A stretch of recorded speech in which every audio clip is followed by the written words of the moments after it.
Welcome to my channel, where there are interesting and equally sensational stories. Listen to today's story. My ex cheated on me with 4 different dudes. I'm writing this because I always see TikToks about cheating stories and people saying they're fake and all that because they're exaggerated. And I thought about how crazy my story is, so here we go. This is a repost with slightly more details because I forgot paragraphs. In high school, I, 14 male, met this pretty girl, 14 female. As a freshman, we would then go on to talk off and on for 3 years until our senior year when we finally decided to take each other serious and we began dating. We both had pretty religious parents, mine being Christian and hers being Muslim. So we both were virgins and ended up losing it to each other. I guess that kind of gave me more confidence in the idea that she would never cheat because she wasn't really like that in the first place, but in reality, I missed all the red flags. Anyways, fast forward about 4 months into our relationship.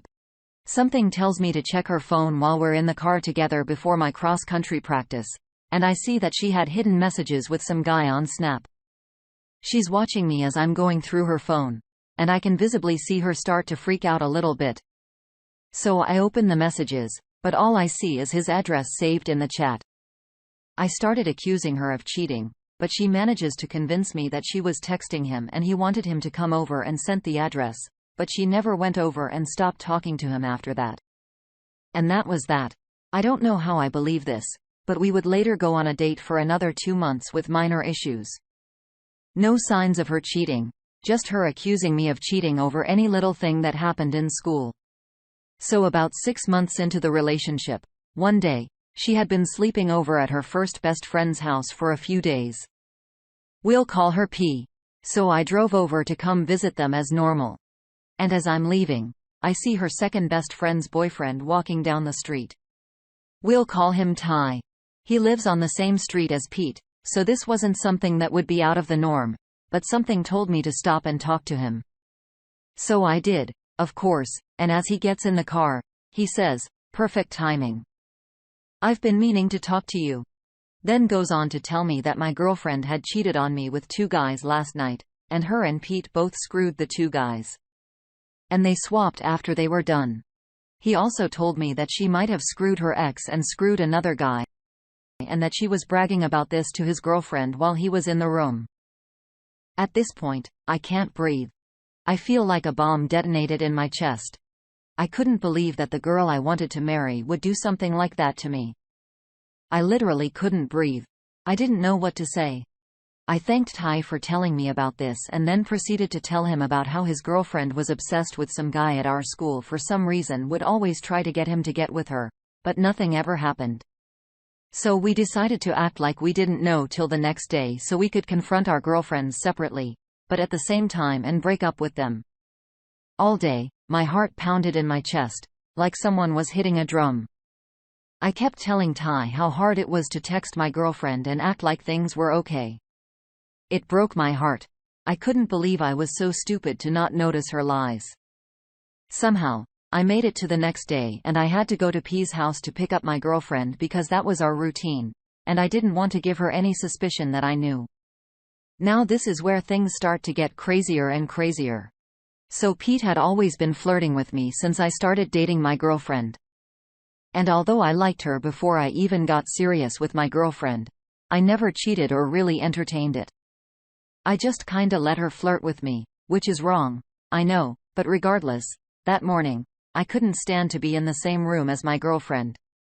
So I went downstairs while she was changing to wait there. Pete came down with me to get clothes from her sister's room, which was empty, and she invited me in, and as I'm sitting on the bed, she just starts changing right in front of me, full on everything out. I no longer felt any loyalty to my girlfriend, so I entertained it. But we didn't do anything there, and that was that for the time being. So fast forward a few hours. We're at school, and it's time to confront our girlfriends separately. So I end up texting mine that I know she cheated on me. And 5 seconds later, she somehow finds me in the hallways immediately and starts spazzing out on me, saying that Ty was tripping on his girlfriend and then we would talk about our situation later. So I'm rightfully angry that she's putting our situation to the side to attend to Ty and his girl when our situation is just as bad. So I ignore her and walk off. Fast forward a few hours. We all end up at P's house talking about everything, and she's desperately trying to convince me she didn't cheat. Swearing to God and everything, swearing to Allah also because she doesn't believe in God technically and believed in Allah. Swearing on her dog's life. Swearing on her going to heaven or hell. She even said that the two guys thing that happened with Pete was forced at first, and then she just gave in after because it was too late. Almost believed her. And then Ty's girlfriend ended up confessing to me everything and giving me every single detail, explaining that my girlfriend was lying to me and she couldn't stand to see it continue anymore because she was a Christian woman also and saw it as evil at this point. Update. So after I grilled my ex for hours, she eventually admitted that she had been lying and she just didn't want to lose me. She's still stuck to the lie that she had been forced for that particular scenario, but she ended up telling me she F'd the guy that sent her the address and that she drove over to his house in my car during lunch without me knowing because I would let her carry my keys at school. And she screwed her ex hours after because she didn't like the sex with the other guy. I of course broke up with her, and she chased me out of the house and cried on the street on her hands and knees, but I just left. To save you all time reading, the MP ended up screwing a day later at her house, which we kept a secret from an ex for a little while until she eventually found out, and their little friend group fell apart after graduation. Throughout the summer, she made multiple attempts to get back with me and fix things.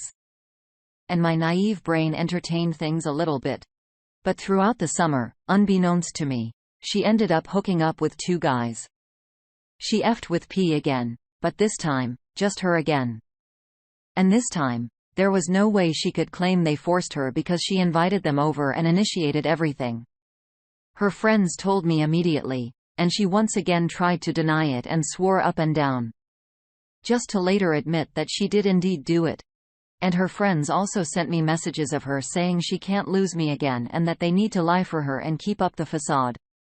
After that, we stopped talking for a while. She ended up going to the same college as me, so we saw each other a bit. She spent most of her time chasing me, trying to please me, and get me back, but at this point, I finally had learned to not get involved with her emotionally. I would slide over a few times just to F, but that was that. She ended up becoming an alcoholic, and she would frequently call me at night blackout drunk, crying, begging me to get back with her and give things another chance. Or call me trying to get me to text her regularly again, but I didn't fold in. She ended up getting pregnant, aborting the baby, getting chlamydia twice. Her friends all hated her for a while because she was a witch to them. She got disowned by her parents and failed basically all her classes the first and second semester. She still calls and texts me trying to get back together, but that will never happen. So she just wastes her time with that. And as for why I never blocked her, I did frequently, but because we went to the same college, it made no difference. She would find me regularly and threaten to kill herself in all types of things just to get unblocked. It's crucial to keep in mind that cheating is never acceptable or justified regardless of the situation. Although it's understandable that you felt betrayed and hurt, it's crucial to handle the situation maturely and with respect for everyone involved. Retaliation or looking for comfort in someone else's partner are not healthy or effective coping mechanisms. Prioritizing your own health and concentrating on your personal development and healing is crucial. It's good that you eventually ended the unhealthy relationship and made the decision to put emotional distance between yourself and your ex-girlfriend. Set boundaries and place your own happiness in mental health first. Remaining in a relationship with someone who engages in manipulative and destructive behavior is not beneficial for either party. On to our next adventure. My husband cheated and his angry I divorced him. I, 44 female, R, was married to my husband, 40 male, Adam, for 16 years. We had problems in our marriage early on around year 5, and I asked for divorce because he acted like he didn't want to be married. We both worked full-time, but when I came home, I could cleaned and took care of our kid. When he came home, he sat down and do nothing. I constantly have to ask for help, and even then he'd procrastinate until I finally did it myself. It got so bad that I stopped asking for help. I found out I was pregnant and decided I'd rather be alone with 2 kids and stay with him.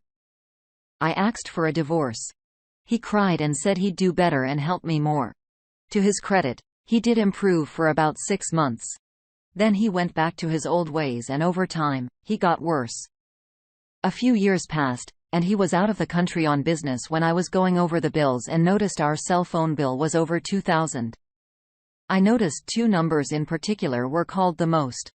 So I called them, and one was a younger woman he was sleeping with, and the other was her father. Apparently, he'd been dating her for months and had met her family. He'd lied and told them we were divorcing and she, Lenny, could move back to the States and live in our home. Ed, Lenny's dad, told me she was pregnant in a few months from having Adam's son. I called Adam at work and asked him about this. Instead of talking to me, he hung up and ran to his boss's office. They called me back on a speakerphone, and we worked out a plan for him to move out. In the same week, I filed for divorce, and within 6 months, we were divorced. He was embarrassed and extremely angry. He called me all kinds of B words and even told me he hoped I ended up homeless living in a ditch. His affair partner and their son, and he moved it to a job out of the country, try and have a relationship with Lainey and their son. That didn't last long, and he eventually abandoned her and their son just like he abandoned our kids. To end on a happy note, I put my kids in therapy. My oldest kid refused therapy and eventually blamed me for the divorce.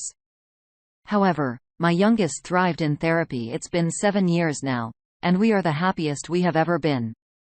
Every few years, he'll pop up and demand a co-parent, but he had no relationship with our kids before the divorce, so it's too late now. Recently, I had to go no contact as he has a temper and often becomes verbally abusive. Let's see what the community thinks. Slapnuts96 says. So he had another trial with someone else, which means your kids have a step-sibling. Do they have contact or anything? DOP replies, yes. No. When the affair was first happened, I reached out to Lenny asking her to talk to me for the sake of our kids, but she told Adam, and he told me to stop calling her. Z Twilight says, what was the point of him wanting to discuss his affairs on a speakerphone with his boss present? I'm sorry your older kid blames you, but it sounds like you did the right thing. Hopefully, when your son is older, he'll have a better understanding of the situation and respect what you had to do. Standing up for yourself was a good lesson for your kids. DOP replies, may ask his military, and he thought I'd tell his boss to get him in trouble, so he ran to them first. The funny thing is, I didn't know his boss, so I never would have been able to tell on him. My oldest is in their early 20s now. They aren't changing their mind. They had behavior issues when they were younger and blamed me for teaching them accountability. My ex would let them slide, so I'm not surprised they sided with him. Gold Key 5185 wants to say, does your Elvis still blame you? Your ex sounds like a real piece of crap. He ran to his boss's office to call you with him as support, almost as if the boss knew about it. Did you ever talk to Lanaz's father again? Hope you're doing well and enjoying life with your kids now.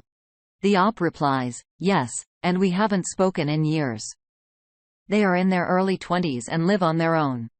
Until one day when my ex was being verbally abusive, he told me that he and the oldest were in contact since I kicked them out and made them homeless. I never kicked my kid out. They lied to my ex for sympathy and money. My oldest had behavior issues that my ex would excuse or blame others for the way our kid behaved. No. I never talked to her father again. I washed my hands with the entire situation for my mental health. Yes. My youngest's 16, and I have a stress-free life and a lot of therapy. It's unfortunate that your ex-husband handled the situation in such a combative and aggressive way, turning to his boss for support rather than talking to you directly. He seems to have shown a lack of accountability and an inability to accept responsibility for his actions throughout the divorce process through his actions and behavior. It is difficult when kids are involved in these disputes and may place the blame on either parent. However, It's crucial to keep in mind that you chose to put their well-being first. Therapy to support their emotional development. Your oldest child might be able to comprehend the situation more clearly and adopt a more impartial viewpoint with time and maturity. You made the decision to cut off communication with Lainey and her father in order to protect your own mental health and well-being. It's critical to put your happiness first and concentrate establishing a stress-free lifestyle for you and your youngest child. Thanks for listening today on Our Space. We hope you enjoyed the story. If you did, like and subscribe and let us know in the comments below. Until next time.